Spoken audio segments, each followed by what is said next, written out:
Punjabi radio ਦੀ ਵੈਸੇ ਸੁਣ ਰਹੇ ਸਾਰੇ ਸਰੋਤਿਆਂ ਨੂੰ ਬਲਵਿੰਦਰ ਕੌਰ ਵੱਲੋਂ ਪਿਆਰ ਭਰੀ ਸਤਿ ਸ਼੍ਰੀ ਅਕਾਲ। ਤੇ ਜੀ ਪ੍ਰੋਗਰਾਮ ਖਬਰ ਤੇ ਨਜ਼ਰ ਵਿੱਚ ਹੋਣਗੇ ਸਾਡੇ ਨਾਲ ਬਲਤੇਜ ਪੰਨੂ ਜੀ, ਦੱਸਣਗੇ ਭਾਰਤ ਵਿੱਚ ਪੰਜਾਬ ਦੇ ਵਿੱਚ ਕੀ ਕੁਛ ਵਾਪਰਿਆ, ਉਹਨਾਂ ਘਟਨਾਵਾਂ ਤੇ ਗੱਲਬਾਤ ਕਰਾਂਗੇ। ਗੱਲਬਾਤ ਕਰਨ ਤੋਂ ਪਹਿਲਾਂ ਧੰਨਵਾਦ ਕਰਨਾ ਚਾਹੁੰਦੇ ਸਾਡੇ ਸਪਾਂਸਰ ਜਿਨ੍ਹਾਂ ਨੇ ਇਸ ਪ੍ਰੋਗਰਾਮ ਨੂੰ ਸਪਾਂਸਰ ਕੀਤਾ, ਆਪ ਸਭ ਤੱਕ ਪਹੁੰਚਾਇਆ ਜੀ। ਖਾਲਸਾ ਇੰਸ਼ੋਰੈਂਸ ਏਜੰਸੀ ਸੈਨੋਜੇ ਤੋਂ, ਜਿਨ੍ਹਾਂ ਦਾ phone number 4082722500, South West Pharmacy Bakersfield 6618375700, Gurdeep Singh Birdi Clovis, Ishanjit Singh Kaloti Yuba City, Satnam Singh Selma ਤੋਂ, ਪ੍ਰੀਤਮ ਸਿੰਘ ਤੇ ਤਲਵਿੰਦਰ ਸਿੰਘ ਗਿੱਲ, ਜੱਸੀ ਗਿੱਲ ਤੇ ਲਾਲੀ ਸਿੱਧੂ ਜੀ ਬੇਕਰਫੀਲਡ, ਗੁਰਵੀਰ ਸਿੰਘ ਜੀ ਬਰਾੜ ਬ੍ਰਜ਼ਨੋ ਤੋਂ, ਹਰਵੰਤ ਸਿੰਘ ਉੱਪੋ ਜੁੱਬਾ ਸਿਟੀ ਤੋਂ। ਬਹੁਤ ਬਹੁਤ ਇਹਨਾਂ ਦੇ ਧੰਨਵਾਦੀ, ਇਹਨਾਂ ਨੇ ਇਸ ਪ੍ਰੋਗਰਾਮ ਨੂੰ ਸਪਾਂਸਰ ਕੀਤਾ, ਆਪ ਸਭ ਤੱਕ ਪਹੁੰਚਾਇਆ ਜੀ। ਸਾਡੇ ਨਾਲ ਜੁੜ ਚੁੱਕੇ ਨੇ ਬਲਤੇਜ ਪੰਨੂ ਜੀ, ਸਤਿ ਸ਼੍ਰੀ ਅਕਾਲ, ਸਵਾਗਤ ਹੈ ਜੀ। ਸਤਿ ਸ਼੍ਰੀ ਅਕਾਲ ਜੀ, ਧੰਨਵਾਦ ਜੀ, ਬਹੁਤ ਮਿਹਰਬਾਨੀ। ਹਾਂ, ਤੇ ਬਲਤੇਜ ਪੰਨੂ ਜੀ, ਕੱਲ੍ਹ ਆਪਾਂ ਗੱਲ ਕੀਤੀ ਸੀਗੀ ਕਿ ਜਿਹੜੀ ਅੰਸਾਰੀ ਸੀਗਾ ਉਸ ਨੇ ਜਾਂਦੇ ਜਾਂਦੇ ਇੱਕ ਤੀਲੀ ਛੱਡ ਗਿਆ ਸੀਗਾ, ਤੇ ਉਸ ਦਾ ਜਵਾਬ ਭਾਜਪਾ ਨੇ ਅੱਜ ਦਿੱਤਾ ਤੇ ਉਸ ਤੇ ਖਿਝ ਲਾਈ ਸਾਰੀ। ਬਿਲਕੁਲ ਜੀ, ਸਾਬਕਾ ਉਪ ਰਾਸ਼ਟਰਪਤੀ ਹਾਮਿਦ ਅੰਸਾਰੀ ਹੋਰਾਂ ਦੇ ਘੱਟ ਗਿਣਤੀਆਂ ਵਿੱਚ ਆਲੋਚਨਾ ਬਿਨਾਂ ਜਮਹੂਰੀਅਤ ਦੇ ਤਾਨਾਸ਼ਾਹ ਬਣਨ ਸੰਬੰਧੀ ਬਿਆਨਾਂ ਤੋਂ ਵੱਟ ਖਾਧੀ ਭਾਜਪਾ ਨੇ, ਤੇ ਖਿਝ ਉਹਨਾਂ ਦੀ ਜਗ੍ਹਾ ਦੇ ਉੱਤੇ ਚੁਣੇ ਗਏ ਵੈਂਕਈਆ ਨਾਇਡੂ ਦੇ ਰਾਜ ਸਭਾ ਦੇ ਚੇਅਰਮੈਨ ਵਜੋਂ ਸਵਾਗਤ ਦੇ ਮੌਕੇ ਭਾਜਪਾ ਦੇ ਵੱਲੋਂ 2 ਵਾਰੀ ਸਾਬਕਾ ਰਾਸ਼ਟਰਪਤੀ ਪ੍ਰਣਬ ਮੁਖਰਜੀ ਦਾ ਨਾਮ ਨਾਇਡੂ ਹੋਰਾਂ ਦੇ ਨਾਲ ਕਾਫੀ ਉਭਾਰਿਆ ਗਿਆ। ਇਹ ਦੱਸਣ ਦੀ ਕੋਸ਼ਿਸ਼ ਕੀਤੀ ਗਈ ਮੌਜੂਦਾ ਨਿਜ਼ਾਮ ਬਾਰੇ ਕੋਈ ਤਲਖ ਟਿੱਪਣੀ ਕੀਤੇ ਬਿਨਾਂ ਅਹੁਦੇ ਤੋਂ ਲਾਂਭੇ ਹੋ ਗਏ। ਪ੍ਰਧਾਨ ਮੰਤਰੀ ਨਰਿੰਦਰ ਮੋਦੀ ਹੋਰਾਂ ਨੇ ਵੀ ਭਾਜਪਾ ਆਗੂਆਂ ਦੇ ਸਾਦਗੀ ਵਾਲੇ ਪਿਛੋਕੜ ਤੇ ਕਾਂਗਰਸੀਆਂ ਦੀ ਅਮੀਰ ਦੀ ਉਹ ਚੋਭਾ ਲਾਈਆਂ। ਵੈਂਕਈਆ ਨਾਇਡੂ ਹੋਰਾਂ ਨੂੰ ਜਿਹੜਾ ਸੀਗਾ ਜੀ ਰਾਸ਼ਟਰਪਤੀ ਜਿਹੜੇ ਨੇ ਉਹਨਾਂ ਨੇ ਸਹੁੰ ਜਿਹੜੀ ਉਹ ਚੁਕਾਈ। ਇਹ ਬਿਲਕੁਲ ਠੀਕ ਹੈ। ਐਕਚੁਅਲੀ ਜਦੋਂ ਇਹ ਗਏ ਨੇ ਜੀ ਜਿਹੜੇ ਅੰਸਾਰੀ ਹੋਰੀ, ਉਹ ਜਾਂਦੇ ਜਾਂਦੇ 10 ਸਾਲ ਤਾਂ ਵੈਸੇ ਉਹ ਬੋਲੇ ਨਹੀਂ, ਔਰ ਹੁਣ ਜਿਹੜਾ ਸੀਗਾ ਜੀ ਜਾਣ ਲੱਗਿਆ ਉਹ ਇਹ ਕਹਿ ਗਏ ਕਿ ਜਿਹੜਾ ਮੁਸਲਿਮ ਭਾਈਚਾਰਾ ਹੈ ਉਹ ਸੁਰੱਖਿਅਤ ਨਹੀਂ ਆ ਮੁਲਕ ਦੇ ਵਿੱਚ, ਔਰ ਉਹ ਆਪਣੇ ਆਪ ਨੂੰ ਅਣਸੁਰੱਖਿਅਤ ਜਿਹੜਾ ਜੀ ਉਹ ਮਹਿਸੂਸ ਕਰ ਰਿਹਾ, ਜਿਹਦੇ ਕਰਕੇ ਭਾਰਤੀ ਜਨਤਾ ਪਾਰਟੀ ਕੌੜ ਤਾਂ ਜਿਹੜੀ ਜੀ ਉਹ ਖਾਧੀ ਬੈਠੀ ਸੀਗੀ। ਪਰ ਉਹ ਇਸ ਲੈਵਲ ਦੇ ਉੱਤੇ ਜਿਹੜਾ ਜੀ, ਕਿਉਂਕਿ ਉਪ ਰਾਸ਼ਟਰਪਤੀ ਹੋ ਗਿਆ, ਇਹ ਅਹੁਦੇ ਜਿਹੜੇ ਜੀ ਇਸ ਤਰ੍ਹਾਂ ਦੇ ਨੇ ਜਿਨ੍ਹਾਂ ਦੀ ਇੱਕ ਰਿਸਪੈਕਟ ਹਮੇਸ਼ਾ ਰਹਿੰਦੀ ਰਹੀ ਆ। ਖਾਸ ਤੌਰ ਦੇ ਉੱਤੇ ਜਦੋਂ ਇਸ ਅਹੁਦੇ ਤੋਂ ਕੋਈ ਵਿਅਕਤੀ ਜਿਹੜਾ ਜੀ ਰਿਟਾਇਰ ਹੋ ਜਾਂਦਾ, ਉਹ ਇੱਜ਼ਤ ਦੇ ਵਜੋਂ ਜਿਹੜਾ ਜੀ ਉਹ ਵੇਖਿਆ ਜਾਂਦਾ। ਕੁਛ ਮਾਣ ਮਰਿਆਦਾਵਾਂ ਨੇ, ਪਰ ਤਕਰੀਬਨ ਤੁਸੀਂ ਇਹ ਕਹਿ ਲਓ ਕਿ ਮਾਣ ਮਰਿਆਦਾਵਾਂ ਜਿਹੜੀਆਂ ਜੀ ਉਹ ਛਿੱਕੇ ਟੰਗਣ ਵਾਲੀ ਗੱਲ ਹੀ ਜਿਹੜੀ ਉਹ ਹੋ ਗਈ। ਇਹ ਪਿਰਤ ਜਿਹੜੀ ਹੈ ਜੀ ਇੱਕ ਕਿਸਮ ਦੀ ਪੈ ਜਾਊਗੀ ਕਿ ਜਦੋਂ ਕੋਈ ਅਹੁਦੇ ਤੋਂ ਰਿਟਾਇਰ ਹੋਇਆ ਫਿਰ ਉਹਦੇ ਵਿੱਚ ਜਿਹੜੇ ਆ ਜੀ ਉਹ ਮੀਨ ਮੇਖ ਕੱਢੇ ਜਾਣਗੇ। ਬੈਟਰ ਤਾਂ ਇਹ ਸੀਗਾ ਕਿ ਹਾਮਿਦ ਅੰਸਾਰੀ ਹੋਰਾਂ ਨੇ ਜਿਹੜੇ ਪੁਆਇੰਟ ਸੀ ਉਹਨਾਂ ਦੇ ਉੱਤੇ ਗੌਰ ਕੀਤਾ, ਜਿਹੜਾ ਸੀਗਾ ਜੀ ਉਹ ਹਾਮਿਦ ਅੰਸਾਰੀ ਹੋਰਾਂ ਨੂੰ ਹੀ ਬਣਾ ਲਿਆ ਗਿਆ ਜੀ। ਤੇ ਅੱਗੇ ਆਪਾਂ ਪੰਜਾਬ ਸਰਕਾਰ ਦੀ ਗੱਲ ਅਕਸਰ ਕਰਦੇ ਰਹਿੰਦੇ ਆ, ਤੇ ਅੱਗੇ ਵੀ ਪਹਿਲਾਂ ਵੀ ਕੀਤੀ ਆ, ਉਹ ਬਿਹਾਈਂਡ ਦਾ ਸੀਨ ਬਹੁਤ ਕੁਝ ਚੱਲ ਰਿਹਾ ਤੇ ਪੰਜਾਬ ਸਰਕਾਰ ਦੀ ਬੇੜੀ ਡਾਵਾਂਡੋਲ। ਬਿਲਕੁਲ ਜੀ, ਚਲੰਤ ਮਾਲੀ ਸਾਲ ਦੇ ਪਹਿਲੇ 3 ਮਹੀਨਿਆਂ ਦੇ ਆਮਦਨ ਤੇ ਖਰਚ ਸੰਬੰਧੀ ਅੰਕੜੇ ਜਿਹੜੇ ਆ ਜੀ ਉਹ ਭਵਿੱਖ ਦੀ ਡਰਾਉਣੀ ਤਸਵੀਰ ਦਾ ਲੇਖਾ ਜੋਖਾ ਕਰਦਿਆਂ ਸਰਕਾਰ ਦੇ ਸਾਹਮਣੇ ਸਭ ਤੋਂ ਵੱਡਾ ਫਿਕਰਮੰਦੀ ਵਾਲਾ ਤੱਥ ਕਰਜ਼ੇ ਦੀ ਅਦਾਇਗੀ ਦਾ ਸਾਹਮਣੇ ਆਇਆ ਜੀ। ਇਹ ਕਿਸਾਨਾਂ ਵਾਲਾ ਕਰਜ਼ਾ ਨਹੀਂ, ਸਰਕਾਰ ਦਾ ਪੂੰਜੀ ਨਿਵੇਸ਼ ਘਟ ਗਿਆ। ਪੰਜਾਬ ਸਰਕਾਰ ਸਿਰ ਕਰਜ਼ੇ ਦੀ ਪੰਡ 2 ਲੱਖ ਕਰੋੜ ਦੇ ਨੇੜੇ ਜਾ ਚੁੱਕੀ ਹੈ। ਕਰਜ਼ੇ ਦੀ ਪੰਡ ਦਾ ਜ਼ਿਆਦਾ ਭਾਰ ਅਕਾਲੀ ਭਾਜਪਾ ਸਰਕਾਰ ਵੇਲੇ ਵਧਿਆ। ਸਾਲ 16-17 ਦੇ ਦੌਰਾਨ ਸਰਕਾਰ ਦੇ ਵੱਲੋਂ ਪਹਿਲੇ 3 ਮਹੀਨੇ ਕਰਜ਼ੇ ਵਜੋਂ 1881 ਕਰੋੜ ਰੁਪਏ ਅਦਾ ਕੀਤੇ ਗਏ, ਤੇ ਸਾਲ 17-18 ਦੇ ਦੌਰਾਨ 2447 ਕਰੋੜ ਰੁਪਏ ਤਾਰਨੇ ਪਏ। ਅਧਿਕਾਰੀ ਕਹਿੰਦੇ ਆ ਕਿ ਕਰਜ਼ੇ ਦੇ ਵਿਆਜ ਜਾਂ ਵਿਭਾਗ ਦੀਆਂ ਵਿੱਤੀ ਬੇਨਿਯਮੀਆਂ ਦਾ 31,000 ਕਰੋੜ ਰੁਪਏ ਦਾ ਬੋਝ ਸਰਕਾਰ ਦੇ ਵੱਲੋਂ ਚੁੱਕੇ ਜਾਣ ਕਰਕੇ ਵਧਿਆ। ਕੈਪਟਨ ਸਰਕਾਰ ਦੇ ਵੱਲੋਂ ਕਿਸਾਨਾਂ ਦੀ ਕਰਜ਼ਾ ਮਾਫੀ ਲਈ ਬੈਂਕ ਕਰੋੜ ਰੁਪਏ ਦਾ ਕਰਜ਼ਾ ਚੁੱਕਣ ਦਾ ਪ੍ਰਸਤਾਵ ਤਿਆਰ ਕੀਤਾ ਗਿਆ। ਜੇ ਹੋਰ ਕਰਜ਼ਾ ਲੈ ਲਿਆ ਜਾਂਦਾ ਹੈ ਤਾਂ ਸਰਕਾਰ ਨੂੰ ਰੋਜ਼ ਦੇ ਖਰਚੇ ਚਲਾਉਣ, ਮੁਲਾਜ਼ਮਾਂ ਨੂੰ ਤਨਖਾਹਾਂ ਦੇਣੀਆਂ ਵੀ ਔਖੀਆਂ ਹੋ ਜਾਣਗੀਆਂ, ਕਰਕੇ ਸਰਕਾਰ ਨੂੰ ਓਵਰਡਰਾਫਟ ਦੀ ਹਾਲਤ ਦਾ ਸਾਹਮਣਾ ਕਰਨਾ ਪੈ ਰਿਹਾ ਹੈ। ਭਾਰਤੀ ਰਿਜ਼ਰਵ ਬੈਂਕ ਨੇ 30 ਮਾਰਚ ਨੂੰ ਰਾਜ ਸਰਕਾਰ ਦੇ ਸਾਰੇ ਖਾਤੇ ਸੀਲ ਕਰਤੇ ਸੀਗੇ। ਰਾਜ ਸਰਕਾਰ ਦੇ ਖਰਚ ਤੇ ਆਮਦਨ ਦੇ ਵਿੱਚ ਵੱਡਾ ਪਾੜ ਹੈ। 13.54% ਦਾ ਵਾਧਾ ਹੋਇਆ, ਪਰ ਖਰਚ ਛੜੱਪੇ ਮਾਰ ਦਾ ਵਧ ਰਿਹਾ। ਮਾਲੀ ਖਰਚ ਜਿਹੜਾ ਜੀ 15.55% ਦਿਖਾਇਆ ਗਿਆ। ਸਰਕਾਰ ਨੂੰ ਵੱਡੀ ਸੱਟ ਜਿਹੜੀ ਆ ਜ਼ਮੀਨਾਂ ਦੀ ਵਿਕਰੀ ਘਾਟੇ ਤੋਂ ਵੱਜੀ ਆ। ਇਹਨਾਂ 3 ਮਹੀਨਿਆਂ ਦੇ ਦੌਰਾਨ ਸਟੈਂਪ ਡਿਊਟੀ ਜਿਹੜੀ ਹੈ ਜੀ ਪਿਛਲੇ ਮਾਲੀ ਸਾਲ ਦੇ ਪਹਿਲੇ 3 ਮਹੀਨਿਆਂ ਦੇ ਮੁਕਾਬਲੇ 5.73% ਜਿਹੜੀ ਹੈ ਜੀ ਉਹ ਘਟ ਗਈ ਆ। ਸਰਕਾਰ ਜਿਹੜੀ ਹੈ ਜੀ ਉਹ ਪਛੜਦੀ ਦਿਸ ਰਹੀ ਹੈ। ਇਹ ਗਿਰਾਵਟ 58.38% ਦਰਜ ਕੀਤੀ ਗਈ ਹੈ। ਸਰਕਾਰ ਦੀ ਆਮਦਨ, ਤਨਖਾਹਾਂ ਦੇ ਭੁਗਤਾਨ, ਕਰਜ਼ੇ ਦੀ ਅਦਾਇਗੀ ਉਹ ਰਹਿ ਗਈ ਆ। ਕੁਝ ਵੀ ਆਉਂਦੇ ਸਮੇਂ ਦੇ ਦੌਰਾਨ ਮਿਲਣ ਦੇ ਆਸਾਰ ਜਿਹੜੇ ਆ ਜੀ ਉਹ ਖਤਮ ਹੁੰਦੇ ਨਜ਼ਰ ਆ ਰਹੇ ਆ, ਕਿਉਂਕਿ ਜਿੰਨਾ ਕਮਾਲੀਆ ਇਕੱਠਾ ਹੋ ਰਿਹਾ ਜੀ ਉਹਦੇ ਨਾਲ ਜਾਂ ਤਾਂ ਵਿਆਜ ਲਾਇਆ ਜਾ ਸਕੂਗਾ ਜਾਂ ਤਨਖਾਹਾਂ ਔਖੇ ਹੋ ਕੇ ਦਿੱਤੀਆਂ ਜਾ ਉਧਰ ਕੁਛ ਨਹੀਂ ਜਿਹੜਾ ਜੀ ਹੋਣਾ। ਪਰ ਸਰਕਾਰ ਦੇ ਜਿਹੜੇ ਸਲਾਹਕਾਰ ਨੇ ਉਹ ਪਿਛਲੇ ਦਿਨੀ ਗੱਲ ਆਈ ਸੀ ਕਿ ਉਹ ਰੈਨੋਵੇਸ਼ਨ ਵਗੈਰਾ ਜਿਹੜਾ ਜੀ ਕੋਠੀਆਂ ਦੇ ਉੱਤੇ ਆਪਣੇ ਏਦਾਂ ਕਰ ਰਹੇ ਆ ਜੀ ਜਿਵੇਂ ਸਰਕਾਰ ਜੀ। ਤੇ ਅੱਗੇ ਆਪਾਂ ਗੱਲ ਕਰਦੇ ਹਾਂ ਯੂਪੀ ਦੀ ਸਰਕਾਰ ਦੀ, ਜਿਹੜੇ ਨਵੇਂ ਚੰਦ ਚਾੜੇ ਜਾ ਰਹੇ ਆ। ਤੇ ਯੂਪੀ ਦੀ ਸਰਕਾਰ ਨੇ ਇੱਕ ਨਵਾਂ ਹੀ ਫਰਮਾਨ ਕੱਢ ਮਾਰਿਆ ਜੀ ਮਦਰਸਿਆਂ ਲਈ। ਬਿਲਕੁਲ ਜੀ, ਇਹ ਜਿਹੜੀ ਉੱਤਰ ਪ੍ਰਦੇਸ਼ ਦੀ ਯੋਗੀ ਸਰਕਾਰ ਹੈ ਜੀ, ਉਹਨੇ ਉੱਤਰ ਪ੍ਰਦੇਸ਼ ਦੇ ਵਿੱਚ ਜਿੰਨੇ ਮਦਰਸੇ ਨੇ ਇਹਨਾਂ ਨੂੰ ਆਜ਼ਾਦੀ ਦਿਹਾੜਾ ਮਨਾਉਣ ਫਰਮਾਨ ਜਿਹੜਾ ਜੀ ਉਹ ਦਿੱਤਾ ਔਰ ਇਹਨਾਂ ਦੀ ਵੀਡੀਓਗ੍ਰਾਫੀ ਕਰਨ ਦੇ ਵਾਸਤੇ ਕਿਹਾ ਗਿਆ। ਸਰਕਾਰੀ ਸਰਕੂਲਰ ਮੁਤਾਬਕ 15 ਅਗਸਤ ਨੂੰ ਹੋਣ ਵਾਲੇ ਇਹਨਾਂ ਸਮਾਗਮਾਂ ਦੇ ਦੌਰਾਨ ਜਿੱਥੇ ਤਿਰੰਗਾ ਝੰਡਾ ਲਹਿਰਾਇਆ ਜਾਊਗਾ ਉੱਥੇ ਰਾਸ਼ਟਰੀ ਗੀਤ ਗਾਉਣ ਤੋਂ ਇਲਾਵਾ ਆਜ਼ਾਦੀਆਂ ਨੂੰ ਸ਼ਰਧਾਂਜਲੀ ਦਿੱਤੀ ਜਾਊਗੀ। ਰਾਜ ਦੇ ਘੱਟ ਗਿਣਤੀਆਂ ਦੀ ਭਲਾਈ ਬਾਰੇ ਮੰਤਰੀ ਲਕਸ਼ਮੀ ਨਾਰਾਇਣ ਚੌਧਰੀ ਨੇ ਕਿਹਾ ਕਿ ਸਰਕਾਰ ਦੇ ਇਸ ਫੈਸਲੇ ਨਾਲ ਨਾ ਸਿਰਫ ਜਿਹੜੇ ਸਟੂਡੈਂਟ ਨੇ ਉਹਨਾਂ ਨੂੰ ਕੋਈ ਪ੍ਰੇਰਨਾ ਮਿਲੂਗੀ, ਬਲਕਿ ਉਹਨਾਂ ਨੂੰ ਆਜ਼ਾਦੀ ਘੁਲਾਟੀਆਂ ਦੇ ਯੋਗਦਾਨ ਬਾਰੇ ਵੀ ਜਿਹੜਾ ਜੀ ਸਕੂਗਾ। ਚੌਧਰੀ ਨੇ ਵੀ ਕਿਹਾ ਕਿ ਜਦੋਂ ਕੌਮੀ ਤਿਉਹਾਰਾਂ ਦੀ ਗੱਲ ਤੁਰਦੀ ਹੈ ਤਾਂ ਪੂਰਾ ਮੁਲਕ ਇਹਨਾਂ ਨੂੰ ਮਨਾਉਂਦਾ ਹੈ। ਉਹਨਾਂ ਕਿਹਾ ਕਿ ਮਦਰਸਿਆਂ ਨੂੰ ਕੌਮੀ ਤਿਉਹਾਰਾਂ ਵਿੱਚ ਸ਼ਿਰਕਤ ਕਰਨ ਤੋਂ ਖੁਦ ਨਹੀਂ ਰੋਕਿਆ ਜਾਣਾ ਜਿਹੜਾ ਉਹ ਚਾਹੀਦਾ। ਯੂਪੀ ਦੇ ਵਿੱਚ 8000 ਦੇ ਕਰੀਬ ਨੇ ਜਿਹੜੇ ਸਰਕਾਰੀ ਅਦਾਰੇ ਯੂਪੀ ਮਦਰਸਾ ਸਿੱਖਿਆ ਪਰਿਸ਼ਦ ਦੇ ਵੱਲੋਂ ਮਾਨਤਾ ਪ੍ਰਾਪਤ ਨੇ।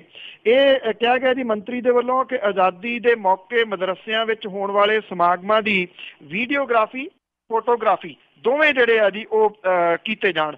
ਬਹਾਨਾ ਇਹ ਬਣਾਇਆ ਗਿਆ ਕਿ ਇਹਦੇ ਵਿੱਚ ਜਿਹੜੇ ਚੱਲ ਰਹੇ ਜਿਹੜੇ ਪ੍ਰੋਗਰਾਮ ਨੇ ਜਿਹੜੇ ਹੋਣਗੇ ਆਜ਼ਾਦੀ ਦਿਹਾੜੇ ਦੇ ਮੌਕੇ ਦੇ ਉੱਤੇ ਇਹਨਾਂ ਨੂੰ ਹੱਲਾਸ਼ੇਰੀ ਭਵਿੱਖ ਦੇ ਵਿੱਚ ਫੇਰ ਜਿਹੜਾ ਜੀ ਉਹ ਦੁਹਰਾਇਆ ਜਾਊਗਾ। ਮਦਰਸਿਆਂ ਦੇ ਬਾਰੇ ਜਿਹੜੇ ਹੁਕਮ ਜਾਰੀ ਕੀਤੇ ਗਏ ਨੇ ਇਹਦੇ ਸੰਬੰਧੀ ਮੰਤਰੀ ਕਹਿੰਦਾ ਹੈ ਕਿ ਮਦਰਸੇ ਸਰਕਾਰ ਕੋਲੋਂ ਫੰਡ ਲੈਂਦੇ ਆ, ਉਹਨਾਂ ਨੂੰ ਆਜ਼ਾਦੀ ਦਿਹਾੜੇ ਸਣੇ ਤਿਉਹਾਰ ਜਿਹੜੇ ਆ ਜੀ ਉਹ ਮਨਾਉਣੇ ਚਾਹੀਦੇ ਆ। ਔਰ ਜਿਹੜੇ ਸਿਆਸੀ ਵਿਰੋਧੀਆਂ ਦੇ ਉੱਤੇ ਬੋਲਦਿਆਂ ਹੈ ਮੰਤਰੀ ਨੇ ਕਿਹਾ ਕਿ ਜਿਹੜੇ ਲੋਕਾਂ ਨੂੰ ਸਰਕਾਰ ਦੀ ਨੀਅਤ ਦੇ ਵਿੱਚ ਖੋਟ ਨਜ਼ਰ ਆਉਂਦੀ ਆ, ਜਿਹੜੇ ਉਹਦੇ ਉੱਤੇ ਤੌਹਮਤਾਂ ਲਾਉਂਦੇ ਨੇ, ਉਹਨਾਂ ਦੇ ਭਾਰਤ ਤੇ ਹੀ ਜਿਹੜਾ ਜੀ ਉਹ ਸ਼ੱਕ ਹੈ।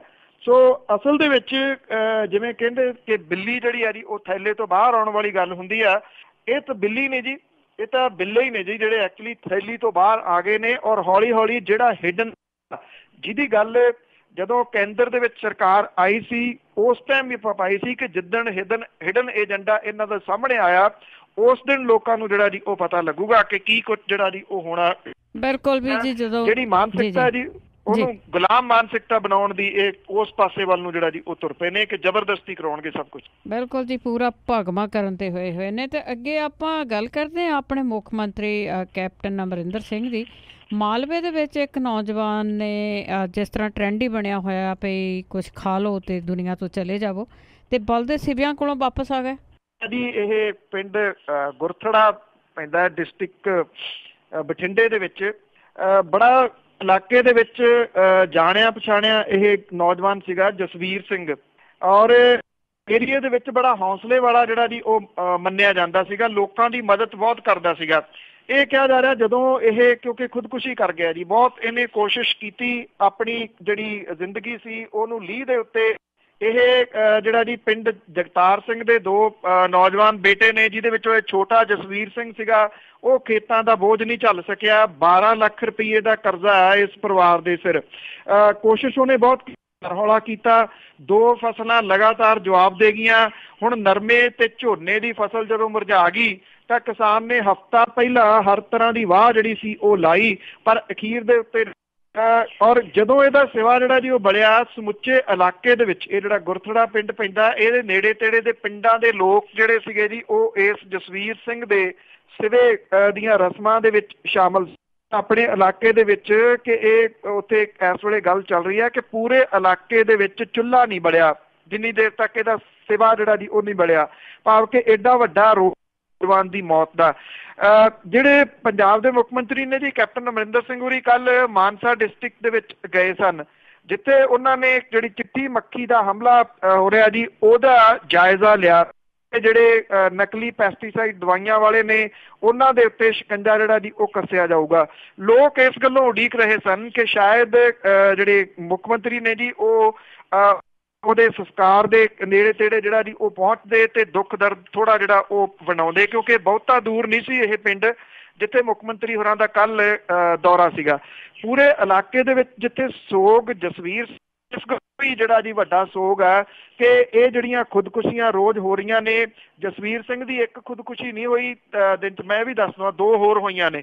3 ਦਾ ਜਿਹੜਾ ਅੰਕੜਾ ਰੋਜ਼ ਪੰਜਾਬ ਛੂਹ ਰਿਹਾ ਜਿਹੜਾ ਜੀ ਉਹ ਜਾਰੀ ਹੈ। ਮੈਂ ਕੱਲ ਵੀ ਗੱਲ ਕੀਤੀ ਸੀ ਕਿ ਜੇਕਰ ਕਿਸੇ ਤਰੀਕੇ ਦੇ ਨਾਲ ਕੋਈ ਸਰਕਾਰੀ ਤੌਰ ਦੇ ਉੱਤੇ ਹੌਸਲਾ ਬਣਾਉਣ ਦੇ ਵਾਸਤੇ ਕੋਈ ਪ੍ਰੋਗਰਾਮ ਜਿਹੜਾ ਜੀ ਉਹ ਉਲੀਕਿਆ ਜਾਵੇ, ਕਿਸਾਨਾਂ ਨੂੰ ਜਿਹੜੀ ਮਰਨ ਮਿੱਟੀ ਚੜ੍ਹ ਗਈ ਆ ਇਹਨੂੰ ਕਿਸੇ ਤਰੀਕੇ ਦੇ ਨਾਲ ਰੋਕ ਸਕੇ, ਨਹੀਂ ਤਾਂ ਅਦਰਵਾਈਜ਼ ਹਾਲਾਤ ਜਿਹੜੇ ਜੀ ਉਹ ਬੇਹੱਦ ਖਰਾਬ ਹੁੰਦੇ ਤੁਰੇ ਜਾ ਰਹੇ ਨੇ ਜੀ। ਤੇ ਅੱਗੇ ਆਪਾਂ ਗੱਲ ਹਾਈ ਕੋਰਟ ਦੀ ਕਰਦੇ ਹਾਂ। ਹਾਈ ਕੋਰਟ ਵੱਲੋਂ ਈਡੀ ਅਫਸਰ ਨੂੰ ਵਾਧੂ ਚਾਰਜ ਦੇਣ ਤੋਂ ਨਾ।